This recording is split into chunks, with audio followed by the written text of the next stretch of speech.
વાત હવે મધ્ય ગુજરાતની। વડોદરા શહેર અને જિલ્લામાં વરસ્યો ભારે વરસાદ। શિનોર તાલુકામાં 1.25 ઇંચ વરસાદ વરસ્યો, જેને લઈને શિનોરના માર્ગો પાણી થઈ ગયા। મુખ્ય બજારમાં નદીની જેમ પાણી વહેતા થયા। શિનોર તાલુકાના માલસર, કંજેઠા, બરકાલ, સેગવા સહિતના ગામોમાં મેઘમહેર થઈ। વરસાદના કારણે શિનોરના રેલવે ગરનાળામાં પાણી ભરાઈ ગયું। દર વર્ષે સામાન્ય વરસાદમાં ગરનાળું પાણીથી ભરાઈ જાય છે, જેથી વાહન ચાલકોને મુશ્કેલીનો સામનો કરવો પડી રહ્યો છે। આ તરફ છોટાઉદેપુર જિલ્લામાં વરસી મેઘમહેર। નસવાડી તાલુકામાં વરસ્યો ધોધમાર વરસાદ, તો સંખેડા તાલુકામાં પણ વરસ્યો વરસાદ। સવારથી જ નસવાડી તાલુકામાં છવાયા હતા કાળા ડિબાંગ વાદળો। દાહોદના દેવગઢ બારિયા સહિતના ગ્રામ્ય વિસ્તારમાં પણ વીજળીના કડાકા સાથે ધોધમાર વરસાદ વરસ્યો।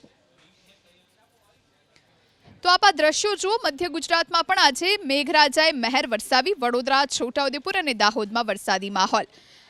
તો વડોદરાની વાત કરીએ। વડોદરાના કરજણમાં વરસાદના કારણે માર્ગો પર પાણી ભરાયા। ધન્વંતરી આરોગ્ય રથ ખાડામાં ફસાઈ ગયો, જેને ટ્રેક્ટરની મદદથી બહાર કાઢવાનો વારો આવ્યો।